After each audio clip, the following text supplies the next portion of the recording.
जी नाज़रीन, जैसा कि आपने देखा एहतजाज करने के बहुत सारे तरीके होते हैं। लोग धरना देते हैं, रोड बंद करते हैं, आम आवाम को जो है बहुत सी मुश्किलात होती हैं। लेकिन जो तंजीम इस्लामी है, इन्होंने एहतजाज किया है और बहुत पुरअमन एहतजाज किया है कि रोड की साइड पे प्ले कार्ड उठाए हुए हैं और अपनी जो बात है वो लोगों तक पहुंचा रहे हैं। यहाँ पर जो उन्होंने प्ले कार्ड उठाया हुआ है, मेरे कैमरा मैन अगर आपको दिखा सकें, आप देख सकते हैं कि रसूलुल्लाह सल्लल्लाहु अलैहि वसल्लम ने फरमाया कि ऐसी लानत फरमाई सूद लेने वाले और देने वाले दोनों पर, और लिखने वाले और इसके गवाहों पर भी। नाज़रीन, इसी हवाले से ये जो हमारे साथ मौजूद हैं, इनसे हम मज़ीद जानते हैं, क्योंकि इस वक्त देखा गया है कि पूरे मुल्क का निज़ाम जो है वो इसी सूद के ऊपर चल रहा है। तो इस निज़ाम को कैसे ख़त्म किया जा सकता है, उस हवाले से हमें बताइएगा। अस्सलाम वालेकुम, शुक्र है। सर, मुझे सबसे पहले ये बताएं कि आपने आज जो एहतजाज रिकॉर्ड हुआ, इसकी बेसिक वजह क्या है? देखिए, फौरी वजह इसकी जो बनी है वो ये है कि फेडरल शरीयत कोर्ट में एक रिबा को हराम करार देने के लिए एक मुकदमा चल रहा है। ठीक है। और पीटीआई की हुकूमत के अटॉर्नी जनरल ने 2019 में और तमाम सूबाई अटॉर्नी जनरल्स ने ये कोर्ट को कहा था कि आपका जो शरीयत कोर्ट है ये इस मुकदमे को सुनने का मजाज है, और ये मुकदमा भी सुप्रीम कोर्ट में दायर किया गया था और उन्होंने रेफरेंस के लिए फेडरल शरीयत कोर्ट को दिया गया। 2019 में तमाम अटॉर्नी जनरल्स ने, इंक्लूडिंग पीटीआई के फेडरल अटॉर्नी जनरल, सब ने ये कहा कि आप इस मुकदमे के सुनने के मजाज हैं। लेकिन चंद हफ्ते कबल नए जो अटॉर्नी जनरल हैं उन्होंने आकर और यू टर्न लिया और उन्होंने ये कहा कि चूँकि ये आइन से मुतसादिम है इसलिए आप ये मुकदमा नहीं सुन सकते। तो चूँकि ये एक हुकूमत जबकि खामोश थी, हम ये चाह रहे हैं कि हुकूमत अगर कुछ कर नहीं सकती तो कम से कम वो न्यूट्रल रहे और मुकदमे को उसके मेरिट के मुताबिक फ़ैसला हो।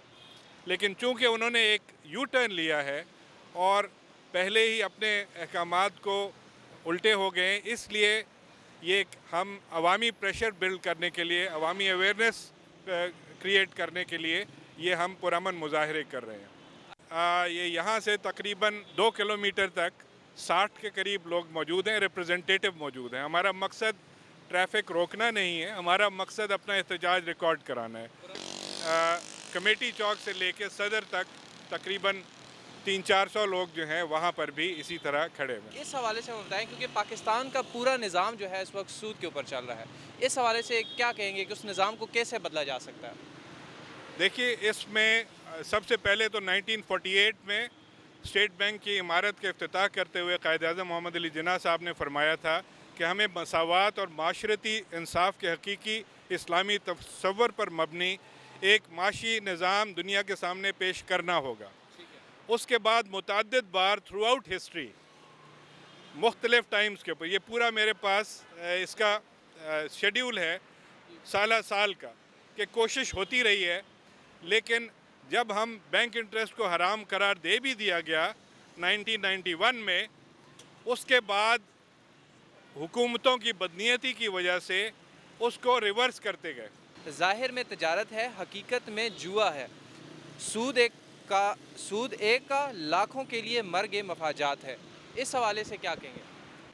जनाब, बात सीधी सी ये है कि जो नफ़ा नुकसान की तिजारत होती है उसमें सर्कुलेशन ऑफ मनी मैक्सिमम होता है, और इसीलिए जो 0% इंटरेस्ट कई मुल्क कर रहे होते हैं ताकि मैक्सिमम सर्कुलेशन ऑफ मनी हो, पैसे की एक्यूमुलेशन ना हो। इंटरेस्ट से होता ये है कि पैसा जो है वो एक तरफ एक्यूमुलेट होता है जिनके पास ज़्यादा पैसा है, और उस पैसे को फिर जब वो लगाते हैं, चाहे ये सट्टेबाजी वाली मार्केट में लगाएं, ये क्या कहते हैं इसको, कराची स्टॉक एक्सचेंज है, चाहे उसमें लगाएं, जिसके पास ज़्यादा पैसा है वो पैसा डालेगा और निकालेगा अपनी मर्ज़ी से। ये बिल्कुल सट्टेबाजी है।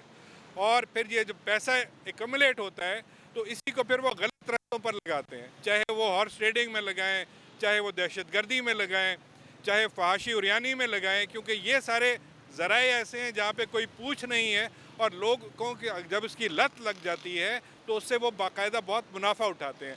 तो ये जिस तरह सट्टेबाजी या जुआ जो है اس کے اندر پیسے والا پیسہ لگاتا ہے اور کم پیسے والا جو ہے وہ لٹتا رہتا ہے اکثریت۔ یہی معاملہ اس سود کے نظام میں بھی ہے۔ عوام کو کیا پیغام دینا چاہیں گے؟ یہ سمجھیں کہ یہ سب سے برا عمل ہے، اسلام کے نقطہ نظر سے حرام ہے، بالکل ویسے ہی ہے کہ جو کہ آپ منہ پہ لاتے ہوئے برا لگتا ہے، لیکن حدیث میں ہے کہ یہ بالکل ایسے ہی ہے جیسے اپنی ماں سے بدکاری کریں۔ تو کیا ہم میں سے کوئی عوام چاہے گی کہ یہ والا عمل ہو؟ اللہ کوئی نہیں چاہے گا۔ بالکل یہ ایسا ہی ہے کہ اپنی والدہ کی کاری وہ بھی خانہ کعبہ کے اندر۔ تو اس حوالے سے سب سے پہلے عوام خود اس انٹرسٹ سے بچیں، اور اس میں ان دا لانگ رن فائدہ ہی فائدہ ہوتا ہے۔ اللہ تعالیٰ نے کہا ہے کہ تم اگر اس پر چلو گے تو اللہ تمہارے مال میں برکت دے گا، تمہاری زندگی کے مسائل کم کرے گا۔